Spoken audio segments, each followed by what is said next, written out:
Okay, so I said 3 things for this Xbox Developer Direct, and they were all wrong. I said that there would be a game that's released in January or February this year, first party. There is not. I was hoping Indiana Jones was going to be third person, which it is not. And it was explained to people that Stalker 2 isn't first party, so it doesn't have a reason to be here. That's the biggest one, because we got like a Square Enix game that's not even coming to Game Pass that showed up here. That's really, to me, the main thing. But this video isn't just about me being wrong, but it's how me being wrong here might lead to Xbox losing this identity that they had an opportunity with this Developer Direct. I do have positives to say, though, about Avowed, Hellblade 2. Like, everything shown here was shown really well. There's just some things that are really making me question kind of big picture things. But if it's first time here, I'm looking to kind of rally and empower your voice through the power of friendly game speculation. So if you want to do that and join more conversations here and have a nice little Gamer Hub community, then subscribe. But look, overall, people seem to have loved this Developer Direct. At least that's what I'm seeing on Twitter. That's what people in the chat, shout out to the people that watch this live with me. That was fun. You could have my full reaction over there if you want to watch that. And we need to address the biggest elephant in the room to me, which was that there was a 5th game at this show. That was the thing that we were right about collectively. But the 5th game, it not only wasn't an Xbox Game Studios game, it wasn't a Bethesda game, it wasn't an Activision Blizzard thing, which they confirmed beforehand there wouldn't be. It was something just totally out of left field that nobody predicted, which was a cool part of it. It was a Square Enix game. It was Visions of Mana. Forgive me, whatever I'm saying it wrong.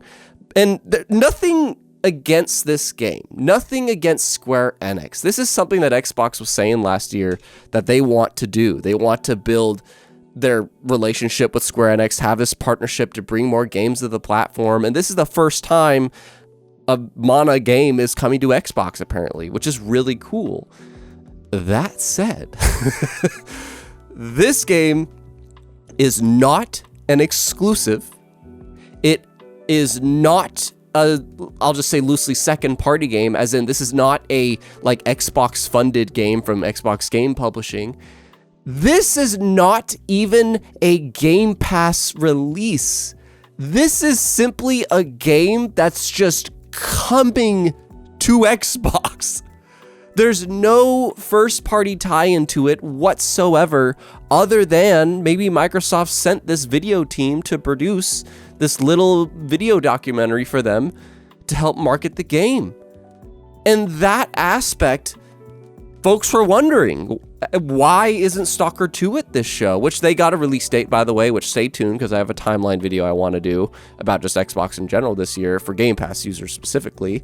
But Stalker 2 is an exclusive with Xbox, and it is also a game that's going to launch day one on Game Pass. And I was telling people there's no reason for this to be here, because these developer directs are seemingly, at least, becoming known as a thing to talk about the first party releases that we have planned for this year, that we are very confident will be released this year. It's a great way to kick off the year. It's a great way to start it off. I hope they continue it every year.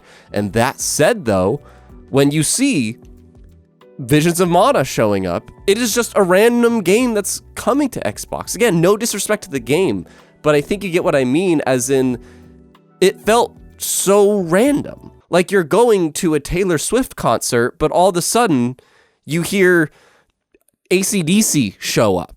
You know what I mean? Like, you love music. You probably listened to both of those bands, but you came here for the Taylor Swift concert, and all of a sudden AC/DC showed up. If this was in the summer showcase, totally makes sense. Somebody in the chat pointed out, what about the partner previews that they did at the end of the year last year? Great idea. But it was in this developer direct. That's the biggest thing I was wrong about. I was also thinking that there would be kind of a shadow reveal / close shadow drop, because there is no first quarter game for first party Xbox this year between Xbox and Bethesda. I know we're still waiting on Activision Blizzard to be really integrated, but there isn't a big first party day one release on that front.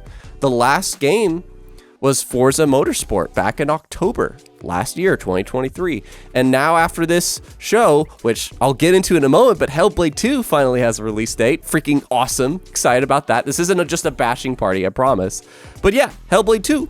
It's being released in May this year, 2024. So that would mean there's a 6-month gap between these first-party releases. And I thought the plan was from higher-ups that we want to release something every quarter of the year.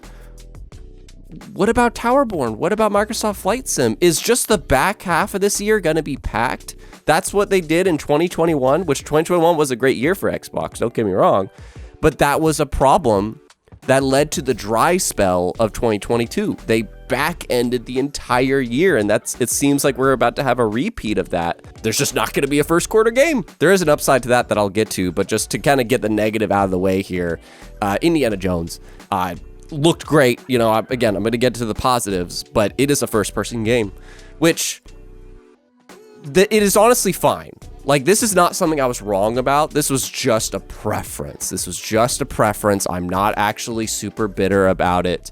I know a lot of people, you might be included, that are really excited for that. And you get to experience Indiana Jones from his point of view.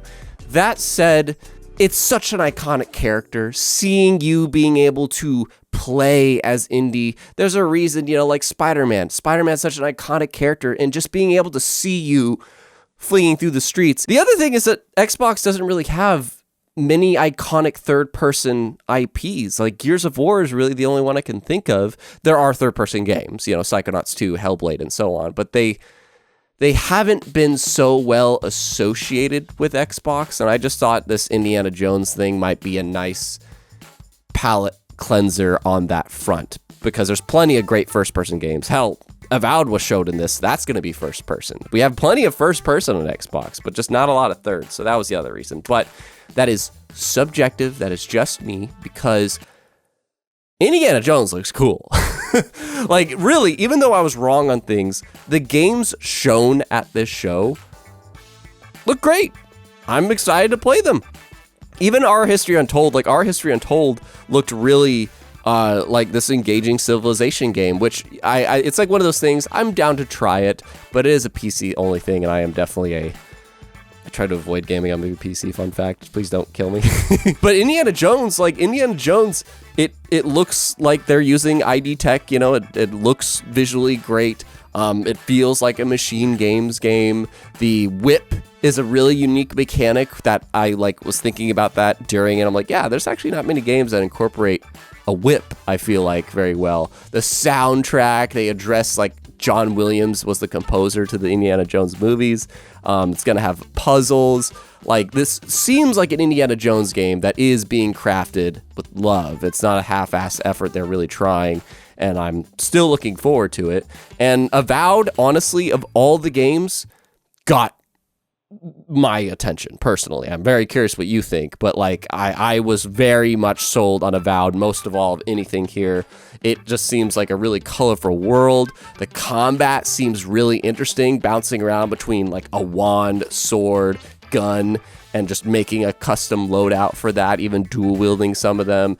The world seems so diverse. One of my biggest issues with Halo Infinite's campaign is that, the world's great, but there's not many different places to go to. And this one, no, there's different places. The dialogue seems great. It just seems really cool. And maybe the RPG experience I was kind of hoping for with Starfield. Okay. And Hellblade 2 showed the exact amount of the right stuff, in my opinion. Hellblade 2, I didn't want to see too much because I figured this is going to be a short experience, and I'm glad that they confirmed that. They confirmed that Hellblade 2 is going to be a short narrative experience. They are just going all out to make you walk around as Senua, go through these tough fights. No fight you're gonna come through unscathed.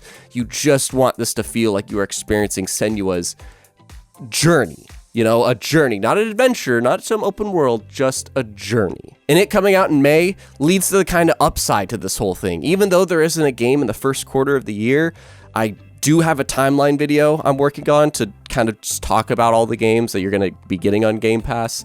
And this front half of the year, we get to hit our backlog. We get to try out other things that are coming to Game Pass. There are partners that they reached out to, and there are some that are exclusive, and it's just going to give us time to play all those in, I guess, what's going to be a very crowded back half of the year. I don't really have much to say about Visions of Mana. It does look neat. If you're a fan of the Mana series, I'm sure this was cool to see. I could imagine if I was a Visions of Mana fan and I was watching this show and I saw it here, I instantly would have been thinking, and saw my live chat say this too, some of you said this is going to be a day one of Game Pass. Oh my goodness, like that was the exciting part. And then when it ended and it just wasn't there, again, that just added to me the bigger problem. This title tells us that anybody can just be in this show as long as it's coming to Xbox. It doesn't have to be exclusive, doesn't have to be funded by them, doesn't have to even be on Game Pass.